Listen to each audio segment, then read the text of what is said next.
All right, welcome to College Baseball Fellowships. We're going to call this Locker Room Conversations. This is our first ever, so if we mess it up, go easy on us. If you were going to do a baseball-related podcast, you'd probably be pretty excited to have Chris Davis and Chris Carpenter as your first guest, and I'm glad to have the guys here with me. So, what we're going to do, we're going in these locker room conversations to really have the opportunity to really have raw and open conversations with former and hopefully some current Major League Baseball players, and maybe even some high level guys that didn't get to the bigs at points in a kind of conversation around faith and life in baseball in a way that may not make my late mother happy at times, but we're going to go with that. And so before I do introductions real quick, College Baseball Fellowship, really the purpose of the ministry that I got to start with Chris Davis and Carp's come along, and really it's what these guys talk about a whole lot is you're going to be a former baseball player a lot longer than you will be a baseball player. And if your identity is not in something bigger, which we believe to be Christ, you're going to be disappointed. You're going to be lost. And so the opportunity to get to guys who are playing high level college ball in those formative years is really a key point that we want to hone in on, give resources, let these guys who've been on the mountaintop and now are former players have that opportunity to talk and speak into guys and hopefully build discipleship relationships with the guys there. So real quick introductions. You probably know him, but Chris Davis. So 13 years in the bigs, started out with the Rangers, called up with the Rangers, ended up with the Baltimore Orioles. Those were kind of the formative years. All-star, two-time AL home run leader, Silver Slugger. We said All-Star. That's probably the biggest of the highlights. What am I missing? Did I insult you in any way? No, it was Okay. no, the Silver Sluggers to me is probably my favorite award because it was Okay. so hard to get. Being an All-Star is obviously a huge honor too. Sure. But, Okay. yeah, I think you nailed it. Married to Jill, hmm 3 kiddos, hmm 3 young ladies that hmm you're trying to raise there. So, and then Chris Carpenter came up into the bigs in Toronto, right? And then ended up at St. Louis Cardinals. Cy Young winner, 2-time World Series, obviously All-Star. What am I missing in there? Big ones, you think? Yeah, I guess I mean those are all good. I lean on to my couple comeback player of the year Okay. awards too, coming back from some major surgeries and able to fight through that and recover through that, and having your peers vote That's on you awesome. for that is pretty neat. So I like those also. That's cool. Yeah. Yeah, and then married to Carrie, helping to raise a stepdaughter. You've got older kiddos. Got 2 older kiddos, So, 20, yeah. 22 son and a 19-year-old daughter. Okay. Awesome. So, with that, CD and I were talking to, and we'll go into how College Baseball Fellowship started and all that in a different video, different time. But we were talking to another former player, a guy who played D1 ball a couple weeks ago. And one of the things, CD, you said was, hey, one of the things I realized was that my reputation in baseball, in Major League Baseball, like some folks have said, hey, wait a second, Chris Davis is involved with a ministry. Man, that doesn't quite compute in my head. And so want to take a little bit of time to talk about that. And I know, you talked about born in Longview, Texas, accepted Christ really young, got to University of Texas, found the party scene, really didn't have a walk with Christ at that point, Mhm. got to go to Navarro Junior College, which actually turned out great. Yeah. You met Skip Johnson. He's been a great influence in your life. But then, hey, you're in the bigs in 22. So talk a little bit about, where your faith and who came into your life and what was that like? What was going on in the background? And how was God working on you in that maybe people in the public didn't see when you were breaking a bat over your knee or something Yeah. like that? Yeah, I think a lot of times people see the finished product. They see what's out on the field or what's on TV, and they think that they really understand and know what's going on. But I think for me, getting to the big leagues, one at the age of 22, and two with the team that I grew up watching, was kind of a dream come true for me. But I didn't really realize everything that came with that. So I guess I would describe myself as kind of a closet Christian. So, I mean, I knew that I had a relationship with Jesus, but it wasn't like an active and working relationship.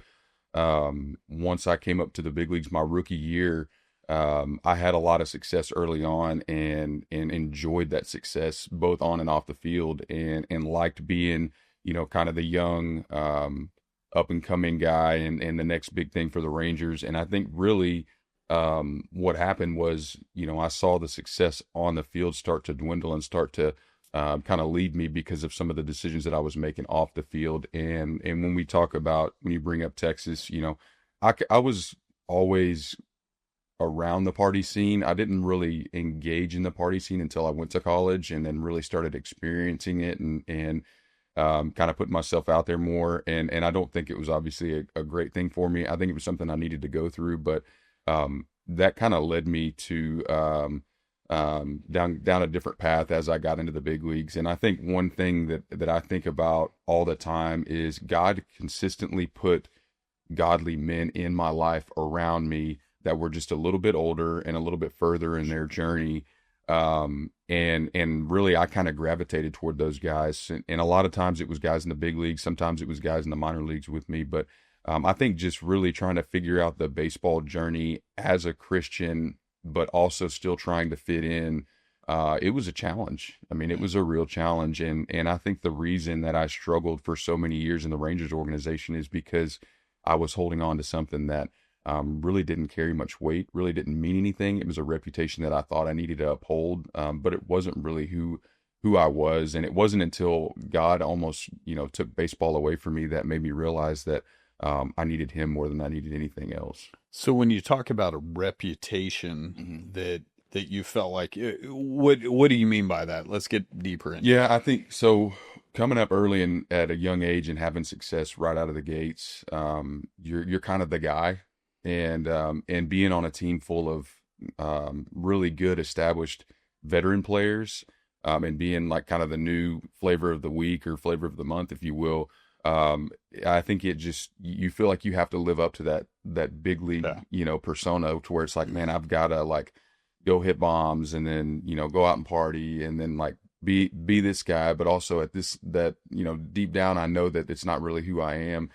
And I remember the very first off season, it was the winter between the end of '08 and the beginning of '09. I had everything that I wanted. I had success, I had money, I had, fame, I guess, for the most part. And I was living in this downtown loft, in Dallas. And I remember waking up on a Sunday morning and I was like, not depressed, but I'm just like, man, this can't be it. Like the only thing I have to look forward to is like the next time I go to the bar or the next time I go to the field and work out. Like I was like, this just can't be it. And I remember saying something to my mom and she said, well, have you been reading or praying or going to church, or do you even know where church is, and it was really kind of a realization where I was like, man, this, we can have goals, we can have dreams, we can have aspirations, but deep down, if we don't have Christ, then all that stuff is going to leave you empty. Yeah. Okay. we're going to go further into your story in a sec, but I'll swing to Carp here for a minute. So, grew up in New Hampshire, one of the many, many great baseball players that came out of New Hampshire, right? Yeah. And really, if I remember right, church life wasn't really a part of your growing up a lot, right? It was it was present, but there definitely wasn't a relationship there. I would say that, my family were Christians, yeah, grandparents, parents, younger age going to church on Sundays, but that was it. But it definitely was like old school, yeah, like religion. Like, yeah. you just go and you're supposed to do like I wasn't living it It's in more, between Sundays. sure. Yeah. Sure. Okay. And then so you got in the bigs and your story was a kind of different, right? Where you're talk a little bit about your time in Toronto, if I remember right, was a little tougher, Mm-hmm. right? And then kind of where that shift came about in between Toronto and getting to St. Louis. And if I remember right, there's really kind of a major head shift there. Yeah. So you can talk about that a little bit and then we can talk. Yeah, so like, very similar to CD, you get to the big leagues at a young age, and I would say the expectation level of all the people around you puts a lot of pressure on you. I was 22 years old. I had just turned 22. I got to big leagues pitching behind Roger Clemens, who I grew up watching pitch at Fenway. And I was expected to be like him at 22 with not a ton of experience. And, you're talking about a 7-time Cy Young Award winner guy. So there was a lot of pressure around that. And again, goes back to I live and died on every outing, every performance, what people thought of who I was.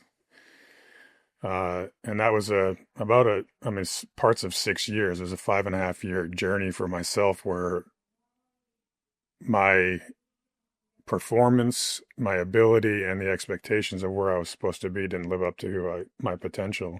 And it was because I was focused at that moment or during that time as on pleasing others and making sure that I looked good, right? Yeah. Not physically, but to the outside world. Had a shoulder surgery at the end of 02 where, 02 was my first year where I kind of stepped into that number one role where I started opening day at Fenway Park against Pedro Martinez, again, where I grew up going to Sure. games, and season wasn't very good. But I still thought I had the world Yeah. at my feet. Like, I was number one starter. I was making some money, kind of, again, very similar, making some money. I thought I was going to be a Toronto Blue Jay for the rest of my life, and I was living the life. Now, I wasn't a huge partier at that time, and by the end of the season, I was in a sling, shoulder surgery, and released. Yeah. Which then found myself, what am I going to do in my life? I hadn't made enough money to not work. I wasn't sure what that rehab was going to look like. And we can get into it after or later on down the road, but that moment in my life, I released a lot of pressures on myself and expectations on myself, and I was okay with just being average. Didn't mean I didn't try harder or didn't try to be better than average. My competitiveness was still there, but I was okay with just whatever and whoever I was. And it released a lot of freedom and pressure on myself. And I found myself in St. Louis, and that freedom allowed me to go compete, and my potential came out. So how did you get to that point? I don't know that was necessarily a spiritual point so much as, that was you had a shift in your mindset. Did somebody help you get there, or? No, again, it was, I kind of got there on my own. I really did. I guess my agent, Bob Lamont and Lynn Lamont, they navigated me through that time as almost, father and mother figures. of, understanding that it's okay to be normal. And so for me, it was almost just, again, I think it was a personal shift. Looking back now, it was the Lord working in my life, Sure. letting me know that, I've got you. It's going to be okay. No matter where your journey takes you, you're going to be okay.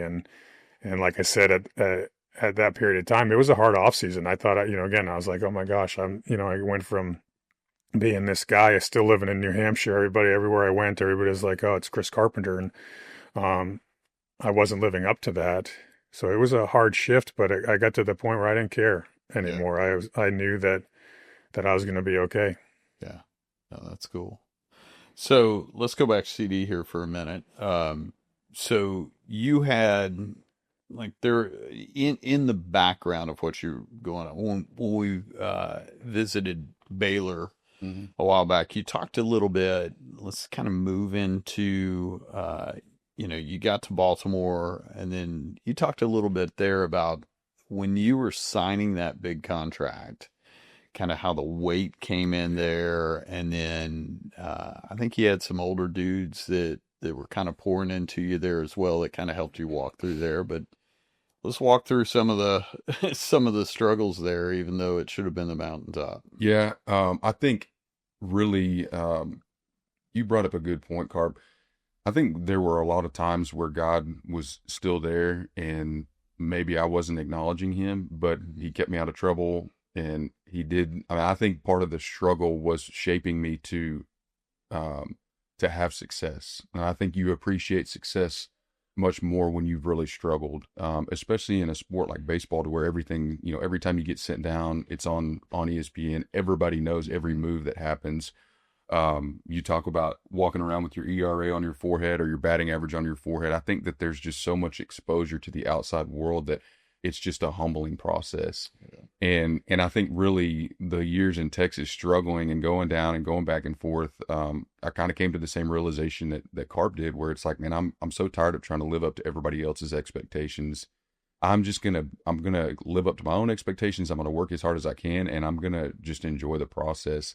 And so I think that's what really freed me up in Baltimore to have the success that I had. Now going into free agency, my agent was Scott Boras, so I knew that I was looking for, a multi-year, $100 million contract. But the thing that my wife and I, Jill, talked about before we even signed or entertained, a long-term deal was anything that we have, we're going to view it as the Lord giving us this to be stewards of it. And I think the reason why we both had to view it that way is neither one of us grew up wealthy. Both of us are blue collar, working class families. I grew up, my mom basically worked two jobs, while my dad was in and out of work as a kid. So we didn't have a lot of money. And I felt like if we continued to view that contract the way, that we were talking about, that it wouldn't consume us. Sure. But I remember signing, getting ready to sign the contract. We agreed in the middle of January, I think it was around the 20th of January. And I remember waking up the next morning, and I was relieved that night going to bed because it was over with. But I remember waking up the next day and sitting on the couch, and it was literally like God dropped a weight of bricks on my shoulder. And I was just like, oh crap, I've got 7 more years of this, and this responsibility and these expectations and all of this pressure. And you talk about being out on it should have been the mountaintop. I think it kind of was, but I also think that it really just changed my perspective on what was expected of me. Yeah. And baseball is a really funny sport because you're really kind of back paid. You're paid on the work that you've done, not on the work that you're going to do. But there's still a huge expectation that you're going to continue to be that player. And at the time, I was just about to turn 30 in March, and I knew that physically I was, I had a few good years left, but I didn't know if I had 7 full years left of it. So there was a lot of pressure. It was obviously a huge blessing, but at the same time, it was a huge responsibility. Yeah. Well, and I think that talks to character a little bit that you had, and I think fans often will go, "Oh man, that bum doesn't care. You Right. cared more than anything, right?" Yeah. And that's and again, the worst thing, I mean, I talk about the golf swing, and by the way, Carp is the best golfer in the room by Hands far. down. Close. But you know, even the golf swing, if I'm tight in Yeah. a golf Oh, yeah. swing, right? If I've got something going on, it's gonna go bad. Yeah. And if you can't play loose and you've got that thing weighing on you, Yeah. then how much worse, right? Yeah, and I think that's a great point. I mean, there was definitely a lot of tension. I think one of the things that is really people are misperceived that we don't care. They think that if we don't show emotion, that it doesn't mean anything to us. And I would say the exact opposite for me. And I think a lot with you too. In order to protect yourself, you don't want to let anybody know that it's bothering you. So you go out there and you put on a face, you put up a front, and you just try to go out there and do your job. And even though you're struggling, and really, I didn't talk about any of the struggles until a few years after I had signed the contract, and it was late in the season. And I think we've talked about this, and I'm not going to go into detail, but basically, I did a Sports Illustrated article with the girl who had kind of been badgering our PR director to get a one-on-one with me, and I opened up about it, about what it meant to struggle, about how hard it was on me, about the effect that it was having on me and my family, my everyday life, the emotion that I was feeling, and I think that was really the first time that I was vulnerable enough in the public light that people were like, oh, he really does care, like he actually cares a lot, and it opened up some cool doors for me to have some pretty unique conversations about my faith in that arena. So it was not something that I wanted to do, but it's something I'm extremely glad that I've done on the backside of it. Yeah. Oh, cool. So, Carp, from your standpoint, in those years, you were killing it in those St. Louis years as you were going through that. But one of the things that struck me, I guess when we did kind of our kickoff lunch, and you talked about, I think you said, hey, I pitched 7 innings, punched out 13, maybe no runs. I can't remember the exact stats, but they were in that, and yet miserable on the bus ride back. And I think he said, hey, down to 6-pack on the way back to the hotel or something. So, Yeah. I mean, talk a little bit about what was life like there, what was going on, and then, Yeah, again, like, just to comment on what CD said about we're trained to be stoic, Sure. right? So nobody knows what's going on. There's Sure. people can look me up online and figure out everything about my life, right? They can read my Wikipedia page and Google anything they want. There's pictures of me, there's all kinds of stuff going on. So I try to be as private and personal outside of the game. So I might come off at times unkind. Sure. Especially when people are getting into my private space and I'm out having dinner, things like that. I mean, I have enough exposure to where I want some privacy at times. And we're trained to do that on the field so that nobody knows what's going on in our world. And even to the point for me, my 2 older kids, when I retired, like that's what they knew of me, was an angry baseball player or always competitive, mean guy. And on. Yeah. And unfortunately in my life, as I continued in that St. Louis progression, is that's kind of who I became. Yeah. On and off the field, was a stoic, hard guy. Yeah. And that's not who I was at my core. At my core, I'm a kind, generous, loving person. And but the game built me into this hard and heart. Sure. Which then came along a lot of pressure, anxiety, and all kinds of expectation along with it, right? But I lived and died for it. I loved that walk from the bullpen in the biggest games of the season. I loved it, and I trained myself for it. But again, along with it came a lot of pressure and anxieties, and I'm a big anxiety guy to begin with, to the point where I used to at times get sick before games, and especially when I was a kid. From the time I'll never forget, from the time I was 13 all the way through high school and into minor league baseball, no matter if it was hockey or baseball, I would throw up before every single game. Okay. And anyways, moving into that was the anxieties and pressures, I learned that I could deal with those with alcohol. Okay. And that's where I started getting into the fun big league life. And not that I was ever an out of control drunk. I didn't wake up and start drinking in the morning and all that other stuff, but I enjoyed my 6-pack at night after a game sitting around with the guys. Yeah. It allowed me to relax, and be at ease and those things. So, I started really just going down that path of my life was built around performing on the field and being as stoic and consistent off the field to put on this face of who I was, because I had to work really hard at it. I couldn't let myself through it. And the answer to what you originally brought up was, yeah, there was many a times where I was so miserable off the field because I didn't like who I was. I didn't like what I was doing. I would take that anger out on the field.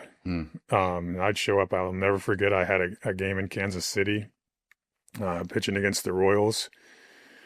I didn't sleep all night, and there was some personal situations going on that kept me up all night. And I remember getting on the bus and I went to the ballpark, and that was again 7, 8 innings, whatever it was. Punched out a bunch of guys, sat on the bench after the game, and Tony La Russa came up to me and he's like, "Man, you were angry today. That was one of the most angry games I've seen you pitch." And I dominated. Got on the bus and drove back to the hotel with my brown paper bag of beer and had my sunglasses on, crying on the way back because I knew how miserable I was.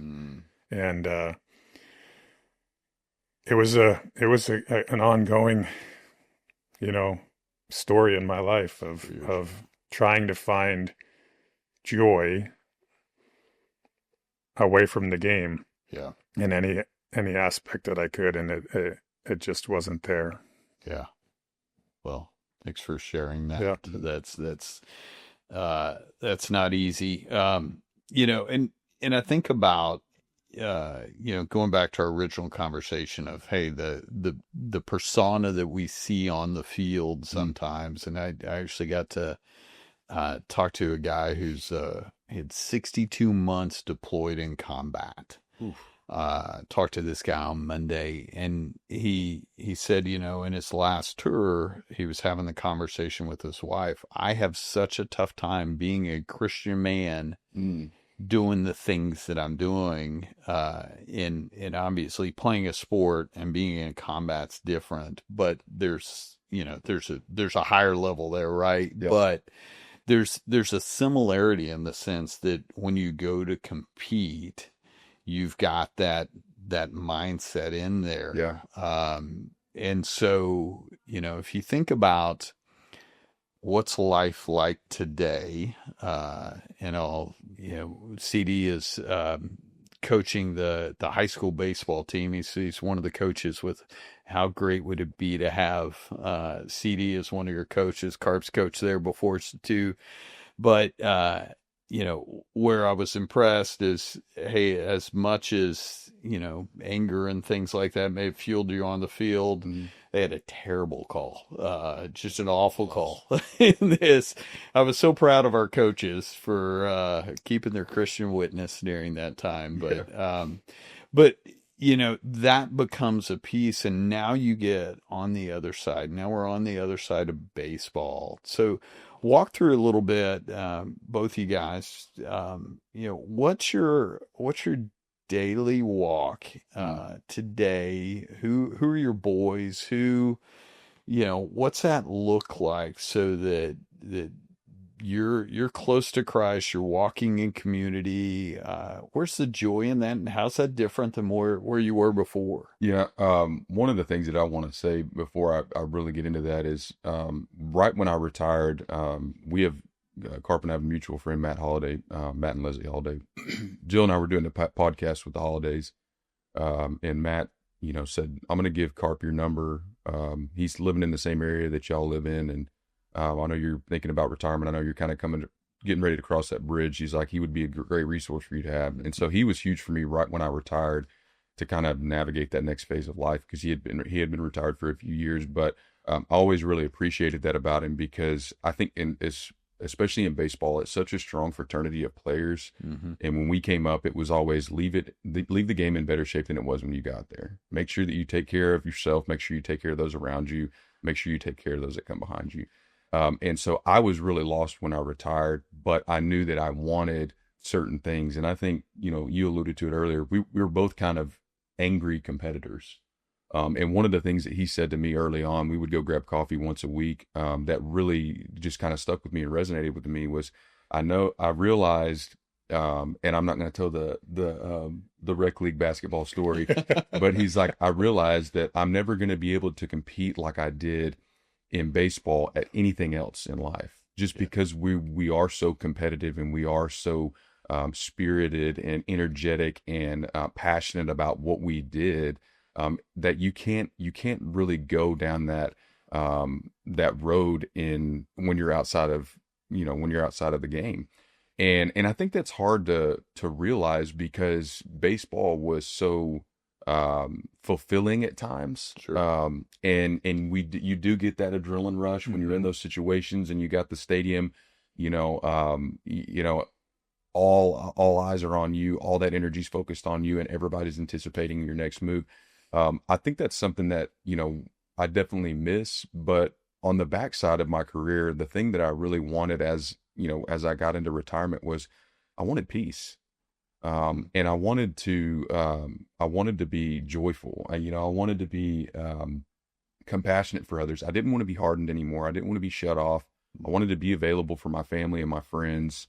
And I wanted to serve. I wanted to give back. And I didn't know what that was going to look like until, a few months ago. But I think one of the biggest things is I do have guys like Carp, guys that I played with, that still live in the area, that we can get together and play golf and talk about the good old days, but also really appreciate where we're at in life now. And I think that's something that I would really just want to emphasize to guys is, enjoy your time in the game right now and make the most of that opportunity, because once it's gone, you can't get it back. True. And all the hardships and all the things that you struggle with and all the challenges that you're going to face, sometimes it sucks when you're going right through it. And sometimes you're fighting back tears because you don't have the answer and you feel like you're letting everybody down, or maybe you're having success and you just don't feel fulfilled. There's relief on the other side of that. And I think that's probably the biggest thing that has driven me to really partner with you and CBF is, I wanted guys to know that there's relief on the other side of that. And being retired is great. I mean, I get to see my kids every night. I get to see my wife every night. I can go on golf trips. I can go on hunting trips. I can leave for a few days and come back and coach high school baseball and pour into the next generation of players. And I think that's really what gives me life now. And, Carper and I play a lot of golf together. We're very passionate about the next group of players, which is obviously why we're involved with this. But yeah, I think really my heart is to just kind of reiterate, like, enjoy your time that you have in the game, because it's gone in a hurry, and you can't get it back. Yeah, I just was going to, I think you get to a point. I was just having this conversation with Carrie last night. We were talking about when we first got married or got together, and her also, just with personal stuff and then other things that were going on in our life. I was still angry. Like there was still a lot of anger that came out in certain situations. Just because of who I built myself into as I was playing, and then two, personal things that happened outside of the game. And we were talking last night at dinner about how, which it's an ongoing struggle, or not struggle, but ongoing journey, is like my peace and my anger is cut back.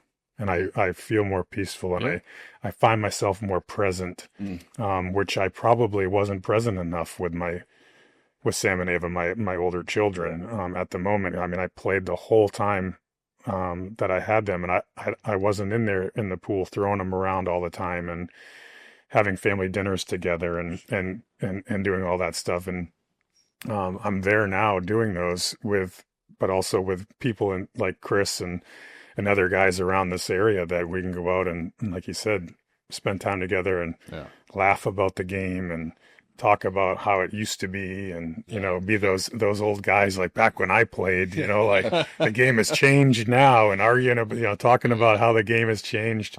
And then excuse me, and then again, you find out and you reach people that, like, I got a group of guys, which is so cool. Like, again, COVID was crazy as could be, but it brought some coolness out of it, and that's Zoom calls. Yeah. And I have a Bible study every Monday with about 10 guys, 8 or 10 guys of ex-teammates of mine, different ages, that we meet every Monday and talk about the Bible and talk about what's going on in our life and how we're representing Jesus in our lives, or what we need prayers for. And so, I mean, that's where my life stands with my ex-players and ex-teammates and friends that are involved. Because again, until you live in our game, like, and I know CD will say this, until you live in our shoes, you have no clue what it's like. Sure. So when you step out of it, you're talking about your military friend.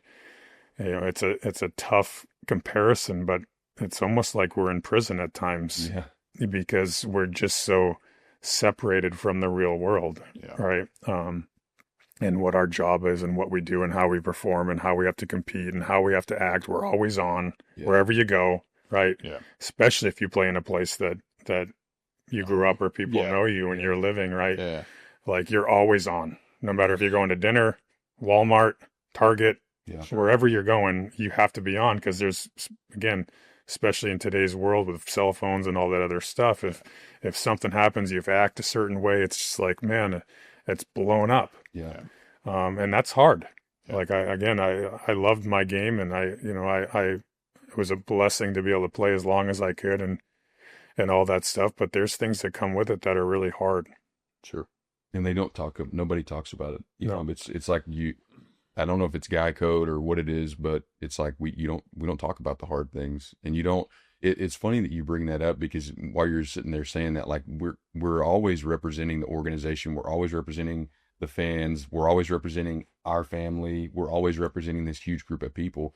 And so that determines a lot of times how we react to certain situations. Yeah. So being an aggressive guy, being guys that are, intense. There were a lot of times when there was a situation, something happened and I couldn't react the way that I wanted to. And that made me more angry. Yeah. And you don't realize, I think you brought it up and made a really good point. You don't realize how much that builds up over time, and you don't really understand or know what to do with it. And so you just bury it, and it takes a toll on you. And you get to a point where you get tired of being angry. I mean, I just got so tired of being pissed off all the time. Yeah. And When I played, I just broke stuff. That's exactly how Pulled up to the point where I broke a helmet, smashed a bat, and beat up a door underneath the tunnel that nobody saw. Right. And it feels good, but you can't do that stuff in the real world now. You look, Are you sure? I wish I you could. look like an idiot.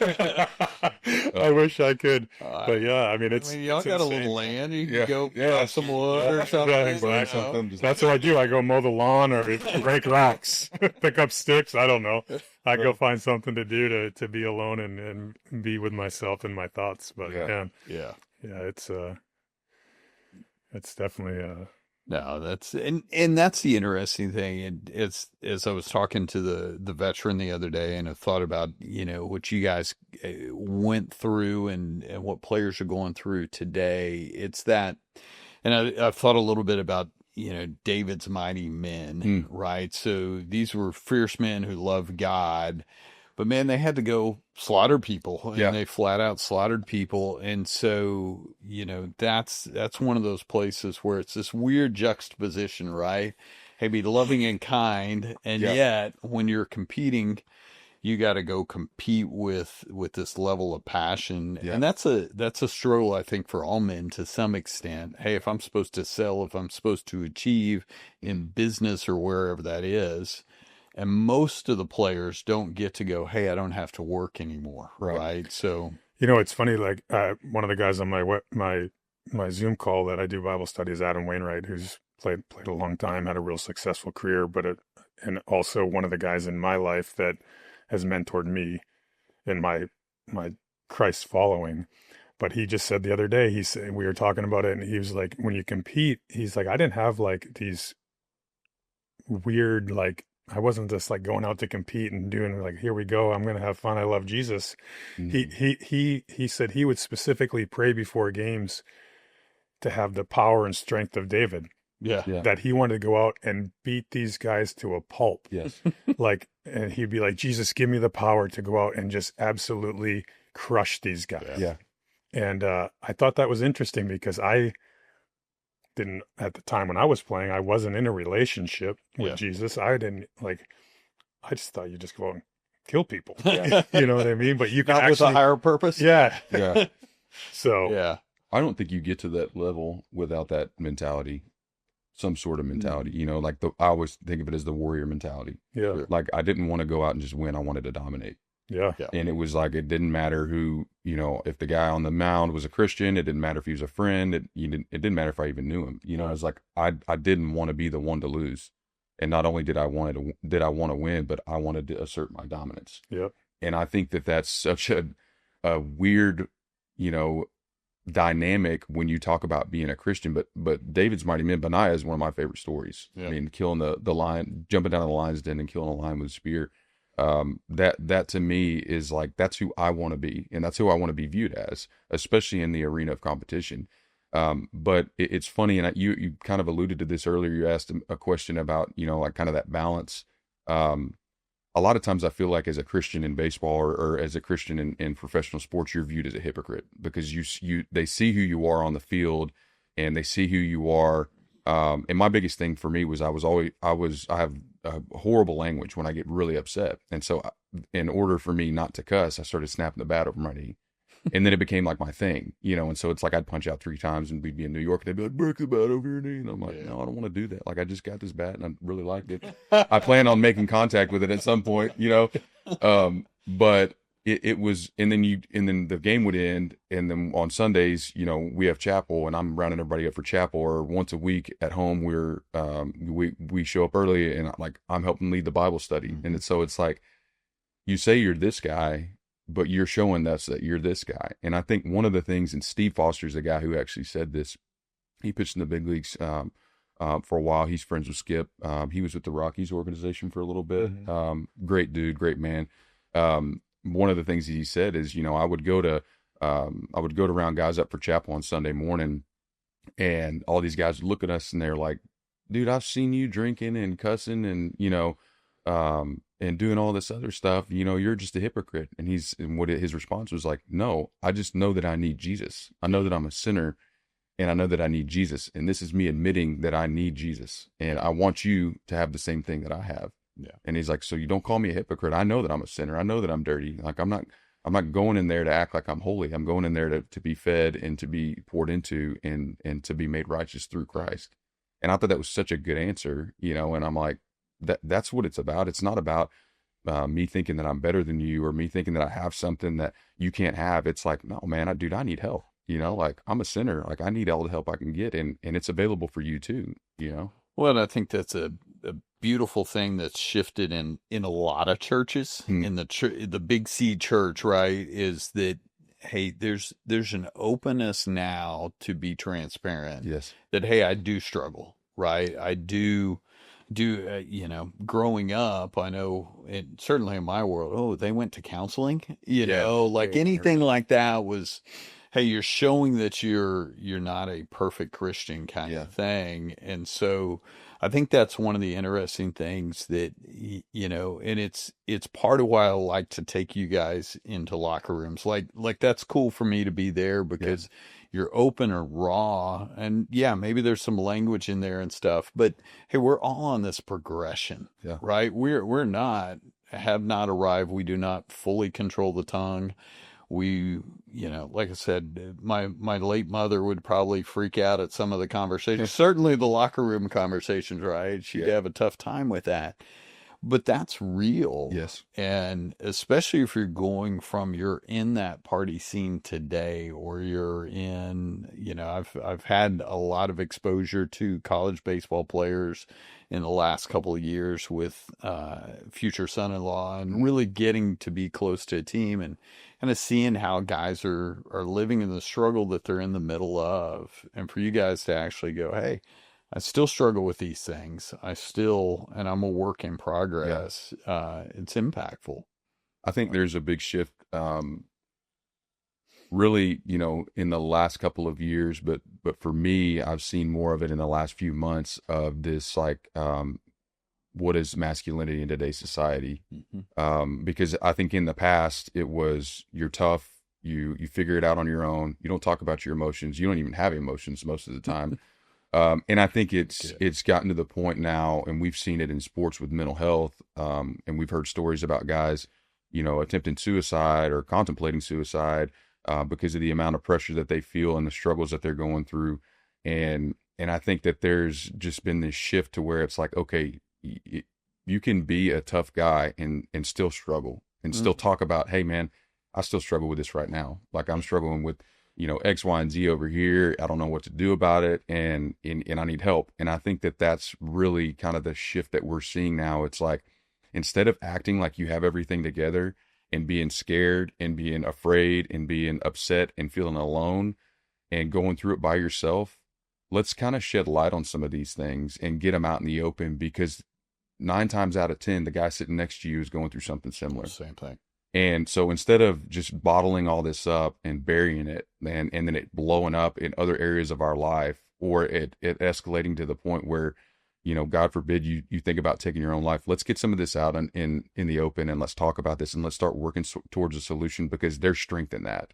Yeah. And it takes a strong man to stand up and say, I don't have it all together. I've got things that I struggle with and I need help. To me, that is strength, and that is masculinity. And you can be tough and still be emotional and still have problems and still voice those things. And I think that's great as a parent, right? Yeah. You can do it anywhere, like teaching our kids the same, Yeah. right? Like, I'm not, like, my kids look at me like, oh my gosh, you're the strongest man I've ever seen, and you can do all these things.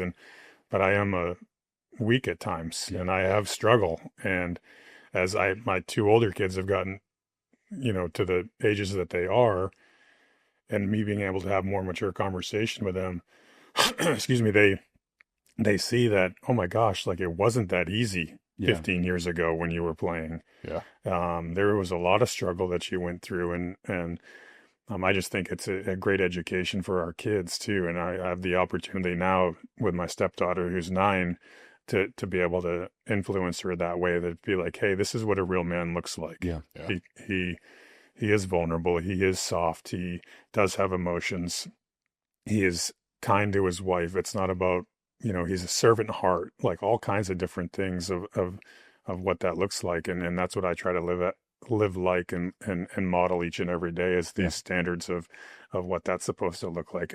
And again, you can read it everywhere in the Bible, and that's just godlike, right? Yeah. I'm not saying I'm God, but I want to do the best that I can to live a life and model a life to the people around me, of what that looks like. I'm not good at it all the time. Like I said, there's still times where things come out of my mouth that aren't supposed to come out of my mouth, or I have an angry day that I can't get away from. Yeah. I mean, it happened. I was out playing golf, and I ended up, this was a couple of weeks ago, and I'm sitting there. I walked off the course. Like, I don't know what was wrong with me, but I was having one of those days, and I knew it, and I was trying to figure out around me, like, pick things out to be joyful about, like, and I couldn't. Yeah. And after 9, I drove right over to my car, threw my golf clubs in my back of my car, put my golf cart up, and drove home. And Carrie was like, what? And I was like, I'm having a bad day. Yeah. Yeah. And she's like, okay. Yeah. So, I mean, it's real life. Yeah. Yeah. No, and I think that's it was much later in life when I started spending time in Psalms. Yeah. And, you go, all right, David's a man after God's own heart, but look at all the struggle all the time. Yeah. Saying, hey, God, where are you? Where are you? Save me, save me. And that was a constant deal. Come now. Yeah. And I think growing up, and it's that same thing, you couldn't not be okay. Right. Growing up, and, Matt Chandler at the Village Church says that all the time, right? It's okay to not be okay. Right. It's not okay to stay there, but it's okay to not be okay. And I think that's the thing that we're kind of waking up to a little bit now. Certainly if you're hanging out in the right places, Yeah. You can get to that point that, hey, this thing's hard. Yeah. This life thing is tough. Yeah. When I first came back to Christ, one of the comments that was made, and I think it was by Mike Matheny, who's a really close friend of mine. He was a manager, player, teammate of mine. Is following Jesus is not supposed to be easy. Right. It doesn't make all of a sudden you're like, hey, I'm saved and I'm a Christ follower, that your life is perfect and easy. Sure. It's still real life. Like, we deal with all the same things that everybody else deals with. We just have a foundation to fall back on and ask for help. Sure. Ask for forgiveness and guidance. And Yeah.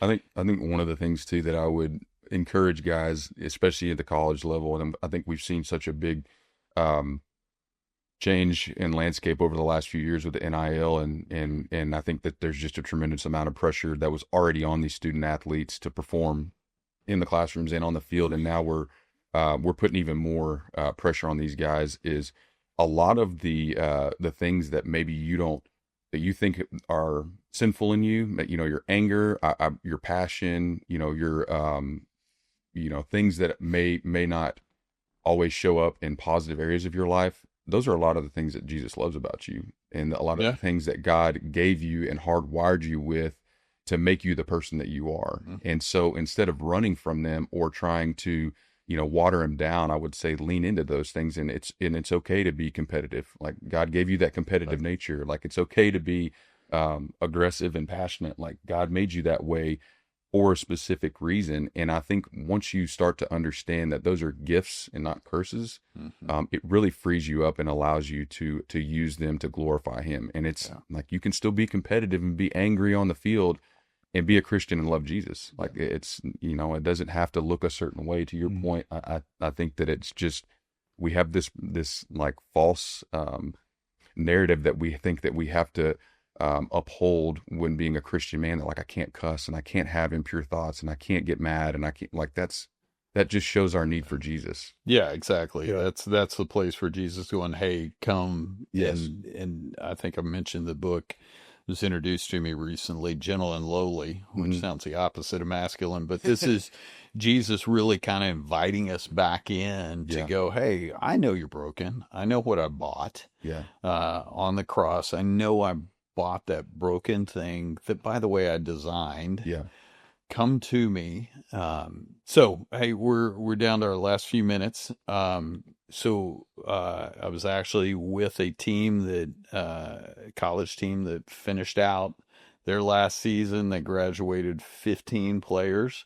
A lot of those won't move on. Yeah. What would you say to the guy who baseball fell off the cliff, right? We talk about, for almost every baseball player, you're a player and then you're not. Yeah. You're a former player. What would you say to those guys? It's tough. I mean, it's tough whether you played, 20 years in the big leagues or, didn't get a chance to play pro ball. I sat on the bus after we lost in the regional tournament to with guys that I played college ball with that thought that they were going to have a chance to play at the next level and realized that they didn't, and watched them cry and was thankful that I was going to have the opportunity to carry on. But, and was fortunate to play as long as I did. But it's tough, man, when it's been such a big part of your life for so long and it's taken away. It's just a very odd feeling. And it's a very, it's something that's very hard to go through. But I think my advice would be, lean on those people around you that care about you and care about your well-being, and understand that if you know Jesus, then while you were a baseball player for a long time, that's just what you did. It's not who you are. And I think the identity piece is so big. I mean, He gave you the skill set to play the game at a high level. And if you played in college, you played at a high level. And be thankful for the opportunity that you had, reminisce on the good times and remember those, but understand that He's got something greater for you down the road. And it's hard to see when it ends abruptly. But there's so much more life on the backside of it. And it's okay to be hurting and to be, almost in a state of mourning that it's over. Grieving. Sure. Grieving. Yeah. But yeah, really lean on those guys around you that care about you and want the best for you, and understand that your identity is not wrapped up in the game of baseball. And if you don't know Jesus, I would encourage you to surround yourself with people that care about you and that do know Jesus, and realize that he does care about you, he does love you, and he does want the best for you. Go explore. Yeah, I mean, for me, super simple, and that's it's going to be okay. Yeah. Like it will be okay. And like CD said, is you surround yourself with the right people, hold yourself to the proper standard of living and modeling that. It's going to be okay. It doesn't mean it's going to be easy. Yeah. But it's going to be okay. And that's something that I wish I led up to, right? My college years were spent in professional baseball. Yeah. I wish I knew that early on, was that no matter what happens down the road, that it's all going to be okay. And I didn't experience that. I saw people around me that could, but I didn't experience that. And so Oh, that's great. Well, thanks, guys. So if you want to learn more about College Baseball Fellowship, collegebaseballfellowship.org. And we certainly take donations and that sort of thing. We're in the process of, if you are a baseball player, you're a baseball coach, at any college level, and you're interested in having, CD or Carp, or we've got Cody Allen, we've got Cody Bradford, David Murphy and Sean Tollison are in to come and speak where we can. Reach out through College Baseball Fellowship.org. You can get to me certainly on Instagram. You can find us there. But other than that, thanks, guys. Yeah, yeah, appreciate it. you.